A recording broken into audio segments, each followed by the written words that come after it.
Lena's gasp caught in her chest as her heart seemed to seize. It couldn't be real, no, no, no, she whispered, her voice barely audible. She found herself repeating, this can't be true. Yet her gaze remained fixed on the man at the end of the airplane aisle. His warm brown eyes looked exactly like his, but how was that possible? No, it couldn't be. She looked again and again, unable to believe her eyes. There was no way. She wanted to scream, but her vocal cords refused to cooperate. Numbness spread through her body, leaving her frozen. Unable to do anything except stare in disbelief. She studied his familiar brown eyes, the contours of his face. And his rough hands that she knew so intimately. Hands that had held hers with such tenderness. This had to be impossible. She kept staring at the man for what felt like an eternity. Although he remained oblivious. Focused on unpacking his bag and preparing for the flight. In the midst of all this, Lena's world had turned topsy-turvy. Her thoughts spun wildly. This had to be her husband, yet how could it be? And if it was indeed him, why was he here on this plane? Completely unaware of her presence nearby. She was certain she was looking at him. But equally certain that he couldn't be here. Her mind raced. Entertaining the notion that he might have deceived everyone, even her. This unsettling idea plunged her into a chaotic reality. Only moments before, she had felt a completely different mood. Mentally preparing for the upcoming flight. Her first month back at work after the devastating events of the previous year had been a challenge. But being busy was a welcome distraction. And her job as a flight attendant, interacting with passengers, had been a healing balm. Before boarding, she had taken a deep breath and conjured up a fake smile. She had convinced herself that if she kept pretending to be happy, her body might eventually believe it too. She seamlessly stowed luggage, checked overhead compartments, and slipped into her well-practiced routine. Her colleagues' animated conversations had buzzed around her, temporarily suppressing the uneasy feeling in her gut. This flight marked not just her return to work, but her re-entry into life itself. She needed to believe that the shadows of the past year had receded enough to allow her to function normally again. And then, just as the plane was getting ready for boarding, she saw him. It was as though her heart had stopped. Her body turned into stone. And a deafening silence enveloped her surroundings. She gazed at the man seated at the end of the aisle. Her heart racing wildly. What was he doing here? It couldn't be possible. This couldn't be real. Her mind spun, and she stumbled over her words, barely coherent. It was happening, this was real. Lost in this overwhelming moment, Lena forgot about everything else, her colleagues, the other passengers, the boarding process. All faded away, leaving only the man in seat 37A. How was he here? The same warm hazel eyes, the same chestnut hair, the same mannerisms. Her pulse raced as she continued to stare, grappling with the improbable truth. It had to be some cruel illusion. She continued to stare, hoping that when she looked again, everything would return to normal. This had to be some sort of sick prank, right? Every detail of his face mirrored that of her husband's. But it couldn't truly be him. She repeated to herself that it was impossible. Even though he sat just a couple of rows away. She kept her eyes on him. But he remained seemingly oblivious to her presence. Her mind was a tumultuous storm, trying to make sense of the impossible reality. Gabriel, her husband, on this flight. The same warm brown eyes that once held love and devotion, now gazed out the window, distant and unaware. Those hands, once strong and tender on her skin, now flipped through a magazine with calm detachment. She needed to be certain, to know for sure. Summoning her courage, she decided to confront him. Lena grasped the coffee cart quickly, pouring a cup of steaming coffee, taking a deep breath. Her heart pounded like a drum threatening to burst from her chest. She had to know. With unsteady legs, she stood and made her way towards the back of the plane. The closer she got, the clearer her view of him became. Yet the inconceivability of the situation made her doubt her own eyes. "I apologize for the delay, sir," she began, her voice catching. But her words choked in her throat. He looked up, their eyes meeting. And the cup slipped from her grasp. Coffee splashing in every direction before crashing to the floor. The mess barely registered, all she could do was stare at him. Her mind spun, struggling to reconcile the living, breathing man before her with the memory of Gabriel's death. She had been there when they lowered his coffin into the earth, mourning his absence every single day. She had been a mess for months, unable to sleep, eat, or even shower properly. And yet, here he sat, not even an arm's length away. The resemblance was uncanny. From the hints of gray at his temples to the fine lines that emerged when he smiled.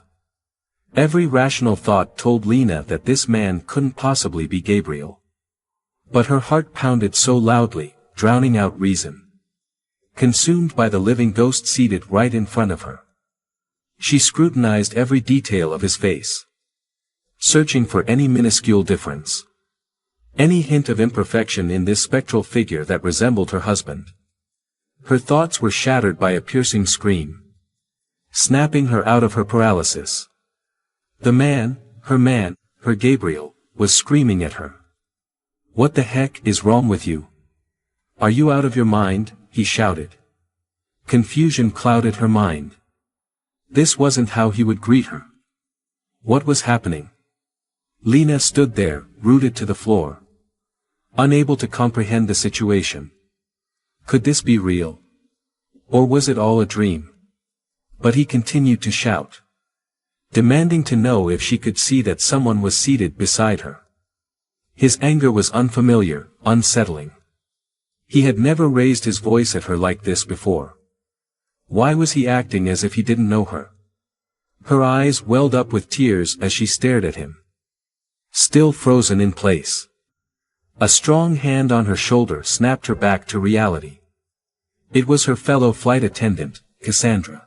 "Please accept my apologies on behalf of my colleague," she said, shooting a stern look at the man. "I'll clean this up right away." Cassandra smiled at the man and gave Lena a reassuring look, pulling her from the stupor. Finally emerging from her frozen state, Lena took in her surroundings, the curious stares from passengers, the spilled coffee, and Cassandra's slightly annoyed expression. Embarrassment, confusion, and a deep sense of hurt washed over her. A chaotic whirlwind of emotions crashing upon her like waves. The urgency to escape that situation was overwhelming. Lena quickly maneuvered down the aisle without uttering a word, her only aim to reach the galley where she could find some semblance of solace. There, away from prying eyes, she could finally take a deep breath, her mind emerging from its tumultuous state. But her reprieve was short-lived. The galley's tranquility was shattered by Cassandra's loud scolding. Lena could feel the anger emanating from her colleague's glare. What was that? Cassandra's voice was stern and accusatory. "This is why I warned you not to come back to work so soon, Lena. You needed rest. You're not ready for this." Lena's mind raced, trying to process the situation. Cassandra had indeed cautioned her about returning to work prematurely, after Gabriel's death. Lena, however, had been obstinate, insisting she was fine and prepared to rejoin her duties. And now, she had seen someone who looked uncannily like her late husband, if not him. She had been convinced, but doubt gnawed at her now. What if it was all a lie?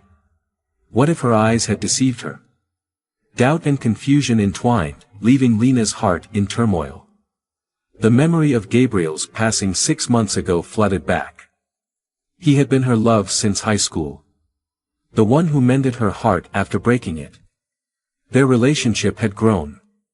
And their promise to be together forever had led them to marriage. She could still hear his tender words at their high school dance. "One day I will marry you, Lena Marie Clarkson." And he had kept that promise 8 years later. Their marriage had been a beautiful chapter of her life. A promise to stand by each other's side until death. But death had arrived far sooner than she ever expected.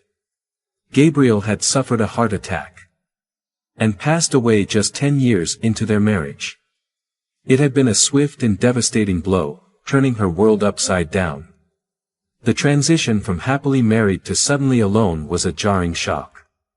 Grief had swallowed her, isolating her from the world. Looking in the mirror one day, she barely recognized the woman staring back, a shadow of her former self. Worn down by loss. Fueled by a realization that she couldn't continue living like this. She had decided to return to her job and start anew. Little did she know that exactly 6 months after losing her husband, she would be confronted with his presence once again. It was unimaginable. And the painful memories resurfaced, tearing open old wounds. Cassandra's grip on Lena's shoulder snapped her back to the present. The seriousness in her colleague's eyes demanded attention. Lena's confusion mirrored her bewildered expression. "He wants to talk to you," Cassandra's tone was firm. Lena's brows furrowed, and then it hit her, of course, he wanted to talk. It was Gabriel. He was the reason for this inexplicable turmoil. With a deep breath to steady herself, Lena decided to confront him. She needed answers, perhaps more than anything else at that moment. She took a tentative step forward, her voice trembling but resolute. "Hello, Gabriel." But her greeting faltered as realization struck her. She was addressing him as Gabriel, as her husband. She corrected herself, stumbling over her words. Sir, I'm sorry." She was taken aback when he looked at her, his expression one of confusion. He didn't recognize her. Despite the uncertainty, he spoke. "Anyways," he began, his voice apologetic.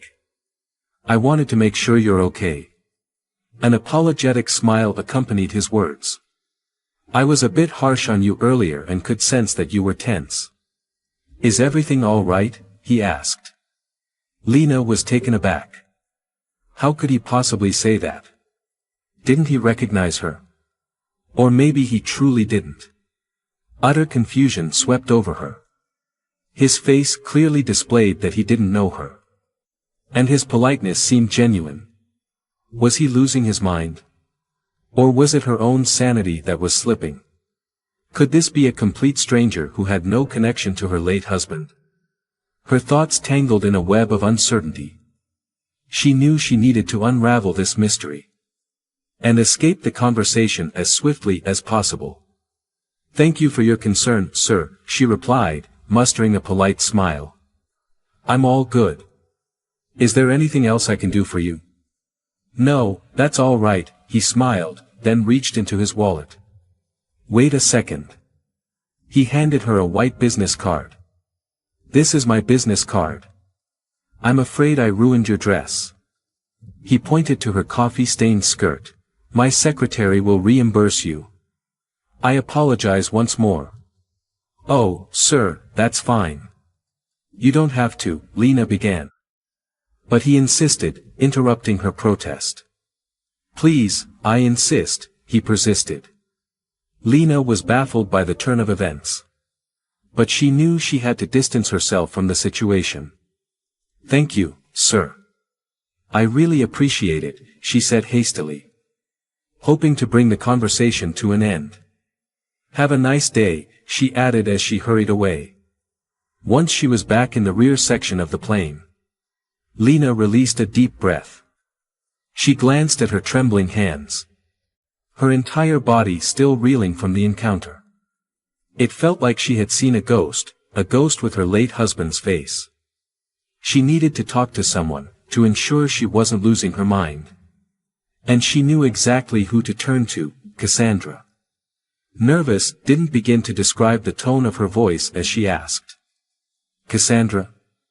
The flight attendant turned her head. And the look on Lena's face immediately conveyed the gravity of the situation. She needed answers. "Talk to me," Cassandra said in a soothing, nurturing tone as she patted Lena's back. Lena hesitated for a moment, then started nervously, "Tell me I'm not crazy." Her eyes locked onto Cassandra's, a plea for understanding. Cassandra met her gaze with concern. "It's okay if it's all too much for you, Lena. We would all understand if you want to take a couple of extra weeks off. You know," she added gently. "No, no, no, that's not it," Lena rushed out, her hands trembling. She reached into her pocket and pulled out a locket, opening it to reveal a photograph. Gazing at the picture for a moment, she then looked up, her voice laced with desperation. "Doesn't he look like my late husband?" She pointed towards the man in seat 37A, her fingers trembling, before she opened her hands to reveal the photograph. Cassandra's eyes widened in disbelief. Her reaction mirrored Lena's thoughts. "Oh my gosh," she gasped, covering her mouth with her hand in shock. "That man looks just like your late husband. How is that possible?" "That's what I'm thinking," Lena replied quietly, her mind a swirl of confusion.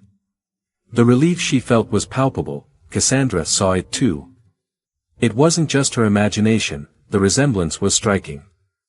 However, the undeniable truth remained that the man couldn't actually be her husband. Lena's attention returned to the business card in her hands. The one the man had given her. It bore the name, Kevin Jones, in bold letters, identifying him as the CEO of a staffing and recruitment company. It was worlds apart from what her Gabriel had been doing. He had dedicated himself to helping others, working at a shelter for ex-convicts to assist them in reintegrating into society. The dissonance between the two lives was staggering. The man named Nathan Jones was clearly not her husband, unless, Lena thought to herself with a chuckle, he had undergone a drastic transformation and faked his own death to start an entirely new life under a new identity. The idea seemed far-fetched, yet in the midst of her confusion, it brought a brief moment of humor. "I don't understand," Lena whispered, her voice trembling. "Did I imagine Gabriel's death somehow? Has he been out there this whole time while I mourned him?" Tears welled up in her eyes, threatening to spill over. Cassandra's gentle squeeze on her shoulder offered comfort. "You're overwhelmed, Lena, but there has to be a logical explanation." Cassandra reassured her. "I need to talk to him. Maybe he knows something that can make sense of this." Jess interjected, pushing Lena back up the aisle. Lena appreciated the offer of support because she felt utterly lost. With a nervous smile, she crouched next to the mystery passenger. She stared at his face, attempting to find the right words. But a heavy silence hung between them. All she could do was gaze at the man who bore her dead husband's face. "Can I help you?" he finally said after an uncomfortably long pause. Cassandra sensed Lena's hesitation and stepped in, trying to ease the tension. "Yes, you can help. We apologize for the intrusion. But I'm afraid you bear an uncanny resemblance to someone important. To one of our flight attendants. It's quite shocking." Lena felt herself shrinking, fully aware that she was that flight attendant. She didn't want to appear shy or overwhelmed. So she cleared her throat and gathered her courage. "Do you, by any chance, know anyone by the name Gabriel Garcia?" she asked boldly. The man looked at her for a moment. And Lena held her breath, hoping for a breakthrough. Unfortunately, he shook his head. "No, I'm sorry, I don't," he replied. Lena stumbled over her words. "Oh, I'm so sorry. You just look identical to my late husband. I know it's likely just an improbable coincidence. But I'm grasping for explanations, to be honest." Nathan's kind eyes radiated empathy. "I can't imagine how difficult this is for you," he replied sympathetically. "I wish I could offer you more answers. But, no, I've never heard the name Gabriel." He paused, his expression thoughtful. This must all feel so surreal, he added. If there's anything I can do to help, please don't hesitate to contact me. Lena appreciated his understanding. Even if it didn't provide the answers she desperately sought. The encounter only deepened the mystery surrounding the man, who looked so much like her late husband. The remainder of the flight passed in a blur for Lena. She was eager to disembark because there was one last person she needed to see, someone who might hold the key to unraveling this enigma. Once she was back home, Lena wasted no time. She grabbed her belongings and hurried to her car, entering the address into her navigation system. She drove with purpose, her determination unwavering. When she arrived at her destination, she pressed the doorbell, her heart pounding with anticipation. Mrs. Garcia opened the door, greeting Lena with open arms and a warm smile. She invited Lena inside, assuring her that she was never a disturbance. Lena's purpose was clear, and she wasted no time in getting to the point. She needed answers. And Mrs. Garcia's insight was crucial to solving this perplexing mystery. I just baked some cookies, she said with a hint of sadness. The ones that Gabriel used to love. Lena empathized with Mrs. Garcia's pain, fully aware that she was still grieving for her son.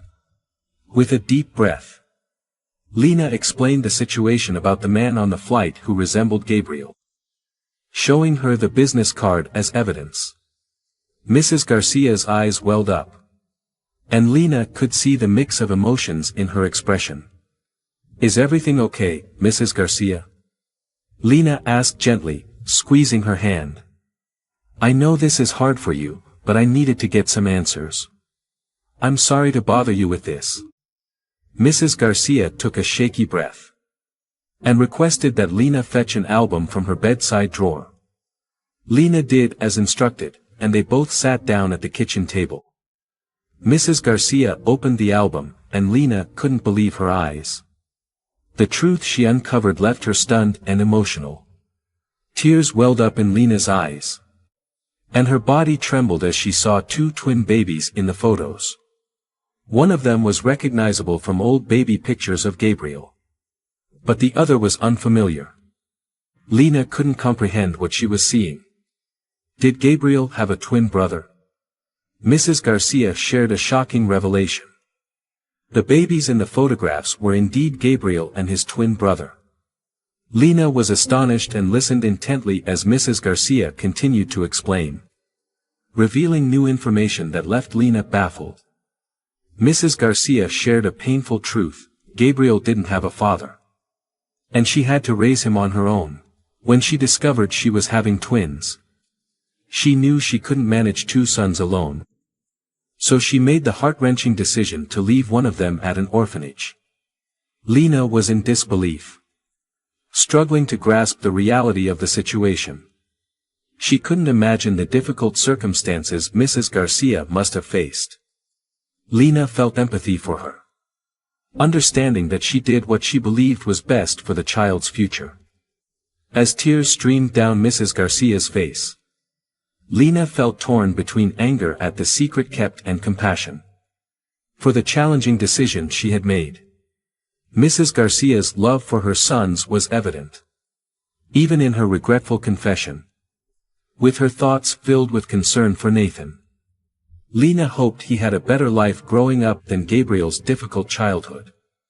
Holding Nathan's business card, Lena observed the signs of his successful career, indicating that he had overcome any previous hardships. She wondered if Nathan knew he was adopted, and whether he wanted to meet his biological mother, and perhaps even his former sister-in-law. Lena's mind spun with the shocking revelation of Gabriel having a twin brother.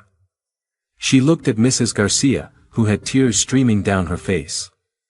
Lena gently squeezed her hand. I know this must have been an impossibly difficult decision for you to make back then, Lena said softly. Mrs. Garcia nodded, dabbing at her eyes with a tissue. I always wondered what happened to my other precious boy. Not a day went by that I didn't think of him and pray he was okay. Mrs. Garcia said, her voice thick with emotion. Lena's heart ached for her. She hesitated before asking. Do you think Nathan knows he was adopted? Mrs. Garcia shook her head. I don't know, dear. But now that we've found him, I'd like to try to reconnect if he's open to it. Lena nodded. I think we should reach out to him. Perhaps we could invite him over for dinner. Mrs. Garcia smiled through her tears. That's a lovely idea. I would love to see him again and properly meet the man he's become. So, Lena drafted a thoughtful email to Nathan, explaining the situation. She included photos of Gabriel and details about Mrs. Garcia. Hoping to stir Nathan's curiosity, her finger hovered over the send button for a long moment, before she finally clicked it. An agonizing week passed with no response. But then an email from Nathan appeared. He shared that he was adopted and had always wondered about his biological family. He would love to meet. Lena quickly called Mrs. Garcia to share the exciting news. They decided to host Nathan for dinner at Mrs. Garcia's home. She spent days preparing all kinds of delicious foods to ensure everything went perfectly. Finally, the morning of the reunion dinner arrived.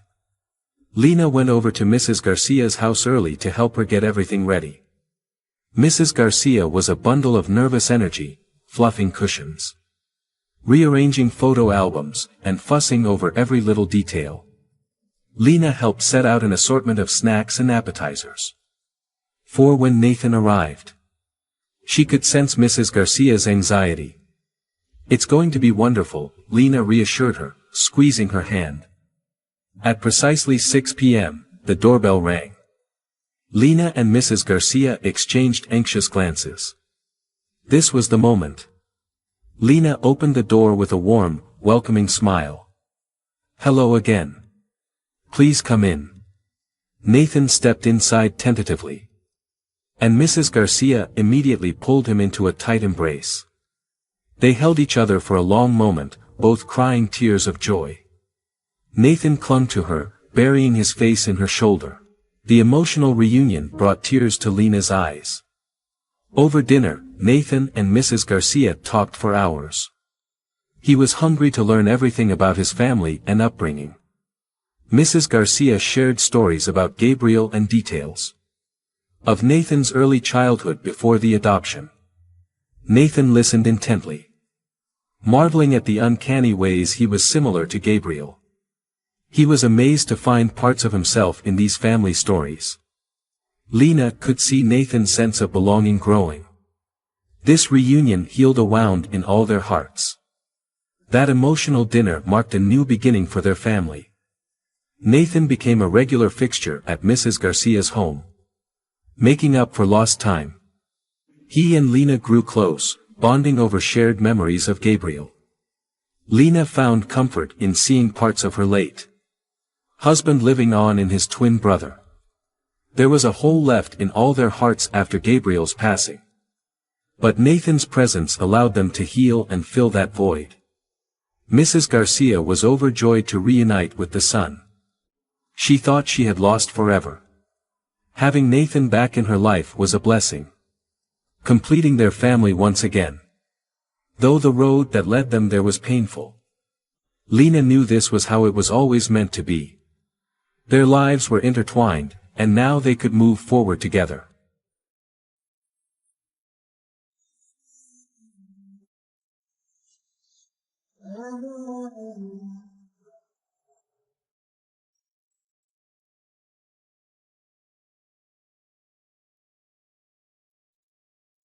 The little one cried every time Mom breastfed him until the doctor made a macabre discovery. Luna takes her little Alex, just a few months old, and sits in a chair to breastfeed him. However, she is greatly surprised when she notices that the little one starts to cry despite being very hungry. He rejects his mother's breast. Days pass, and the situation remains the same. Luna is completely bewildered. She doesn't know what is happening or what to do, since the little one's behavior began Luna has tried everything. At first, she thought that his crying and rejection of her breast might be due to colic, so she repeatedly laid Alex on his stomach across her knees and gently rubbed his back. The crying would stop, but when she brought him back to her breast, Alex would begin to cry loudly and reject her. At other times, Luna thought it was because the little one had a dirty diaper, so she checked his diaper and even changed it many times when it wasn't dirty. However, Alex's behavior and rejection of Luna continued.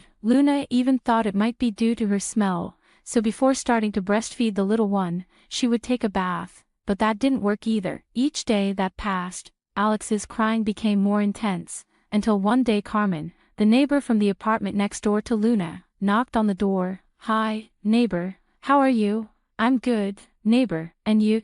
"Sorry to come knock, but I've been hearing Alex's cries for several days. Is everything okay?" "Oh, neighbor, no. Alex hasn't wanted to try my breast milk for several days now. I've tried everything, relieving his colic, changing his diaper, bathing before feeding him, and nothing works. Every time I bring him close to me, he starts crying and rejects me. I don't know what to do. I'm desperate." As Luna said these words, she began to cry. Alex's crying was uncontrollable. Coincidentally, Sasha, who lived in the apartment across from Luna and was known for having the most children in the building, having had 11, happened to pass by. Hearing the inconsolable crying of the little one, Sasha approached Luna and Carmen. "Neighbors, is everything okay? The little one is crying a lot." "Hello, Sasha. Is it true that Alex hasn't wanted to eat in days? I've tried everything, and it's not working. He hasn't wanted to drink my breast milk for days now.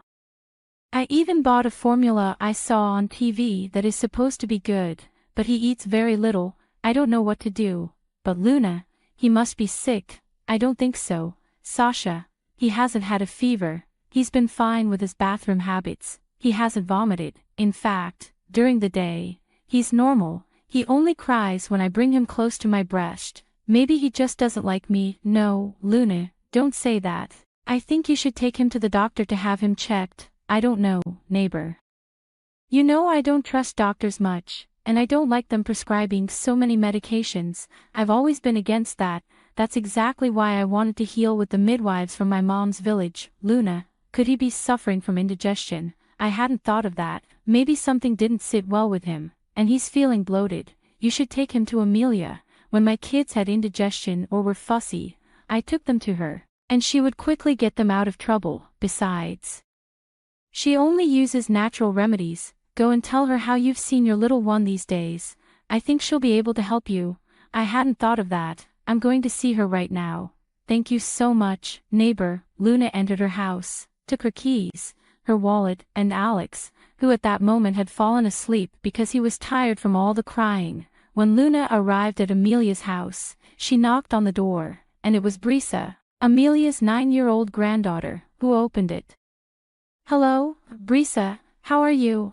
I came to see your grandmother." "Yes, she's with a lady, but I think they'll be done soon. Come in." "Oh, how sweet. Your little one is fast asleep. His name is Alex. He hasn't been feeling well, and that's why I'm here to see your grandmother." "Don't worry, my grandmother will help." Luna entered Amelia's house and sat on some benches in the patio.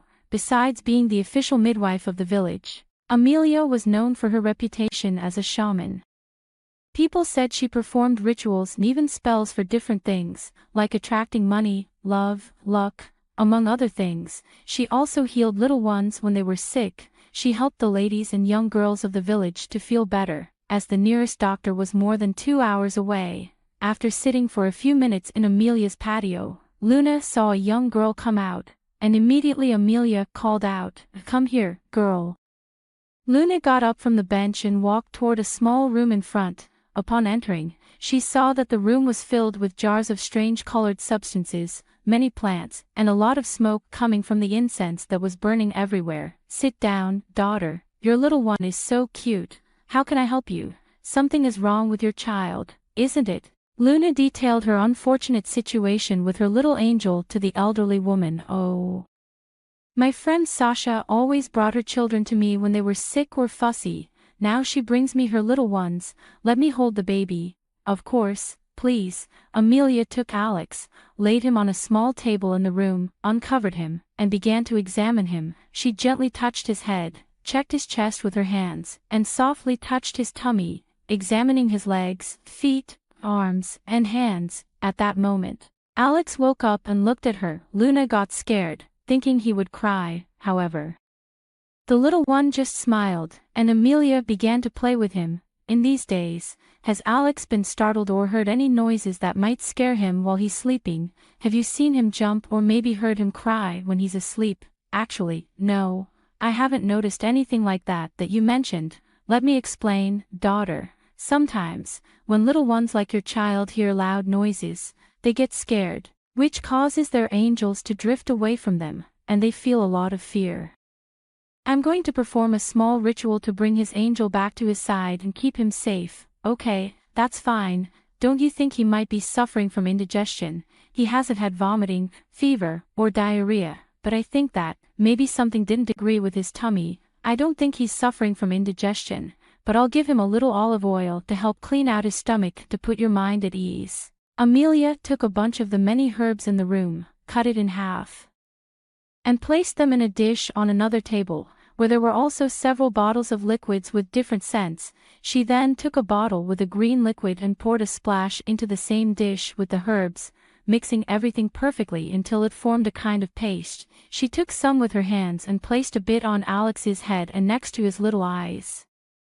After that, she took another bunch of herbs and began to pass it over the child's entire body while saying words that Luna couldn't understand. At the same time, Amelia passed a hen's egg over the little one's body, and to finish the ritual, she took a sip of a white drink that was on the table where she had prepared the strange concoction. She then leaned close to the child and pressed her lips to the top of his head, spitting the liquid she had just consumed onto the floor. When she finished, Amelia cracked the egg and put it into a glass that contained clear water. "Come closer, girl." Luna stepped closer to Amelia, and both looked through the glass with the egg. "Do you see the white film that formed around the egg and the small bubbles?" "Yes, that is what we Karandras, healers, and midwives recognize as the evil eye. Sometimes, when people stare at your little one too much, they can transmit negative energies. Sometimes these energies are passed on unintentionally, which is why it's important for little ones like Alex to wear a red bracelet with a deer's eye. It helps protect them from bad energies. It should be worn on the left hand if possible." As she said this, Amelia pulled out a small red bracelet from one of the drawers of the little tables in the room and handed it to Luna. Luna took the bracelet, looked at it with astonishment, and immediately put it on Alex. Afterward, Amelia stood up and headed toward one of the shelves in the room. Opening it, she took a small bottle of olive oil, used a dropper to put a few drops of oil into it, and approached Alex and Luna. With one hand, she took the little boy's face, and with the other, she squeezed his cheeks, making Alex's little mouth open. At that moment, she let several drops fall into the boy's mouth. When she finished, Alex made a displeased gesture and began to cry, curling up with his mother. It's natural for him to cry. Many people don't like olive oil, but it will do him good. You'll see that Alex will feel better with this that I just gave him.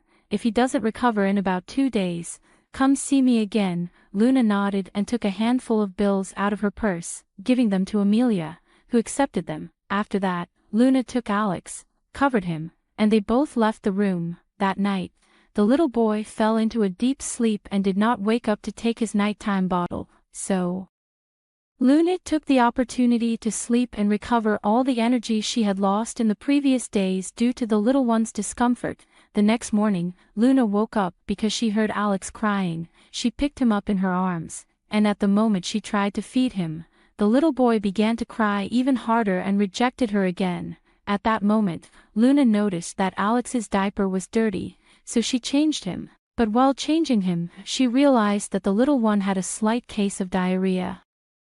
Luna took her wallet and keys and went to see Amelia again. Upon arriving at Amelia's house, she knocked hard several times until Brisa came out. "Hi, Brisa.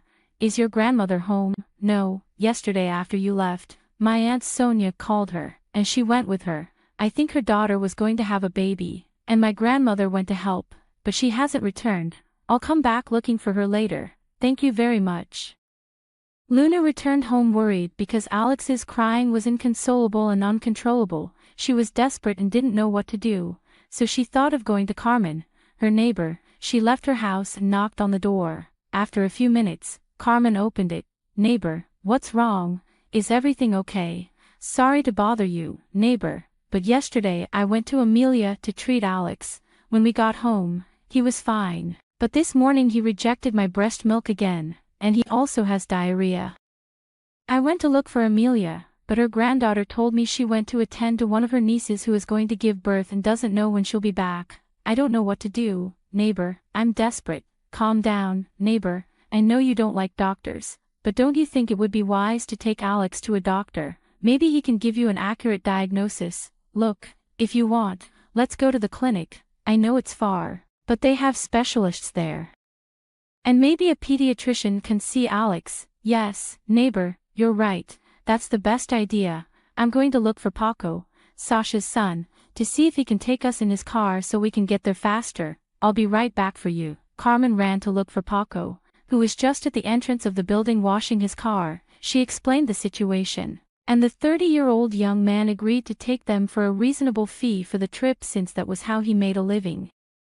He belonged to the only taxi service in the town. When they arrived at the clinic, Luna immediately approached a nurse because Alex hadn't stopped crying the entire way. "Miss, please help me. My little one is very sick. He hasn't stopped crying for a long time. I don't know what to do. Please help me." "Calm down, ma'am. We're going to take your little one to the pediatrician. Please relax." After a few minutes, the pediatrician called Luna to come into his office. Alex had fallen asleep because he had been crying for so long. "Hello, Mrs. Luna. I am Dr. Smith, the pediatrician at this institution, and I will be the one to attend to your son. Please tell me what is wrong with Alex." "Hello, doctor. He hasn't wanted to drink my breast milk for many days. Every time I try to breastfeed him, he cries and rejects me. This morning, I found his diaper very dirty. I think he has diarrhea." "I see. Has he been given any medication or taken anything in particular?"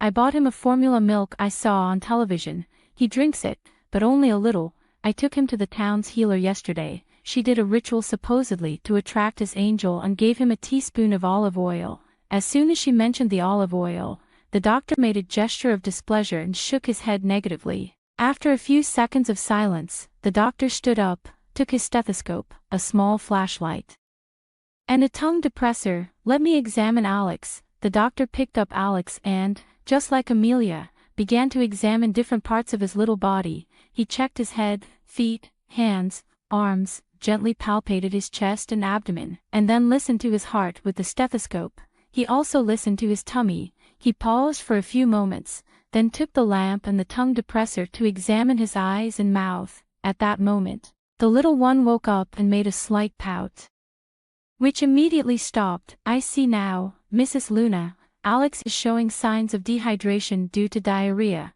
which was likely caused by the olive oil. Alex is a little one, and that type of oil can be very harsh on children's stomachs. That may be what triggered the diarrhea, which often comes with colic or spasms, likely causing him to cry like that. But why doesn't he want to drink my milk?" There can be many reasons, and not all are related to the child. Sometimes, the causes are provoked by the mothers. "What do you mean?" "I don't want to jump to conclusions, Mrs. Luna.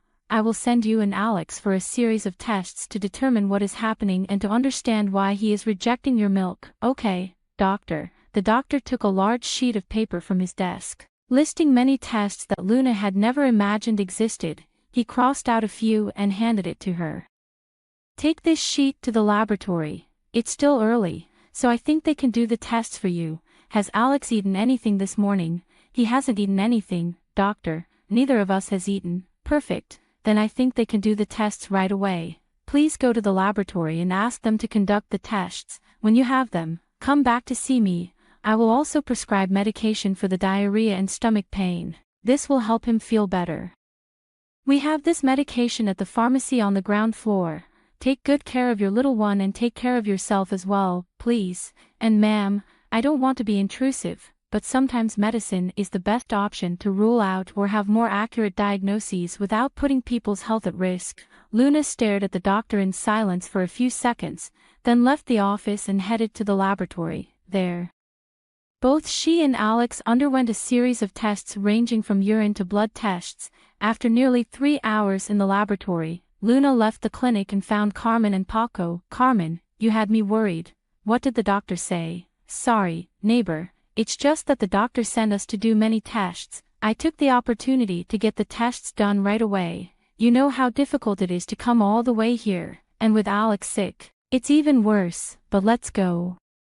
I already have the medicine for my little one." The women and Paco got into the car and headed to the house. Luna arrived home, laid Alex down, and gave him the medication. 2 days later, Luna returned to the clinic for the results of Alex's and her tests. Once there, she decided to see Dr. Smith. "Hello, Mrs. Luna. How have you been? How is Alex doing with the diarrhea?" "He's better, he no longer has it, but he still rejects my milk and has hardly eaten. I'm very worried."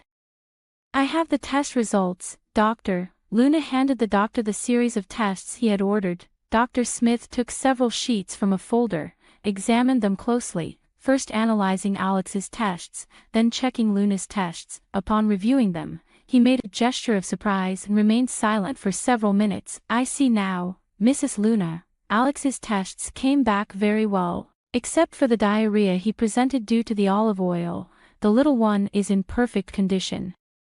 He is just a bit underweight, likely due to dehydration and not having eaten. But what about you? Have you been feeling unwell these days?" "Unwell? What do you mean? Have you had any discomfort or noticed anything strange in your body? Have you been feeling tired?" "Actually, no, doctor. Well, in the last few days, I have felt a bit tired and dizzy, but it's because I hardly sleep and I don't eat well. I'm very worried about Alex." "Why do you ask, doctor? Is something wrong?" "Do I have something wrong? Please tell me." The doctor smiled briefly while Luna looked confused. Nothing that was happening made sense to her. "Mrs. Luna, among the tests I requested a pregnancy test, and the result was positive." "But, doctor, that's impossible. It can't be." "Congratulations. It's so small." "No, doctor, this must be a mistake. I haven't had any symptoms." "Are you sure you haven't had any symptoms? Or maybe you've just been so worried about your little one that you haven't noted anything unusual in yourself." "No, doctor. Yes, I have felt tired, but I think it was due to worry. I never imagined that would be the reason why Alex doesn't want to breastfeed." "Well, that's the reason, ma'am. Due to the strong hormonal changes that pregnancy brings, small children often have an aversion to it. Even the rejection you mentioned that Alex feels towards you is because of this. He is acting spoiled. That's why he cries so much, because he knows he is going to have a little brother." While the doctor explained the reasons for Alex's behavior, Luna felt confused but happy at the same time. "I will refer you to the gynecologist at the clinic so that you can begin your follow-up. The little one is still very small. The tests indicate that you are almost 2 months pregnant, and although everything is fine, remember that the first 3 months are the most important in this stage." "And what about Alex? What should I do with him? Is he going to keep rejecting me?" "Well, I'm going to recommend a different formula for you to give him. The one you bought is very commercial and tends not to be that good, so I'm going to recommend one with more nutrients and better taste. That one will suit him better, you'll see. As for his rejection, that will gradually start to disappear. He knows that another little person is coming, with whom he will have to share his mom's love and attention, which I don't think is easy to accept. But don't worry, Mrs. Luna. He will be fine. So now focus on taking care of yourself, eating well, and enjoying this new life that is about to come into your lives." "Thank you very much, doctor. Thank you so much." At that moment, Luna stood up and left Dr. Smith's office. She took Alex in her arms and, while hugging him with wild tenderness, she began to cry. She couldn't believe the news she had received. However, after a few minutes, she thanked God for the second chance she had to give life. And so, Luna went to the clinic's gynecologist and began her pregnancy follow-up. After watching the story above, do you have any thoughts? Feel free to share your opinions in the comments section. If you enjoyed our video, please like, subscribe, and share our channel. That's all about today's stories. See you next time.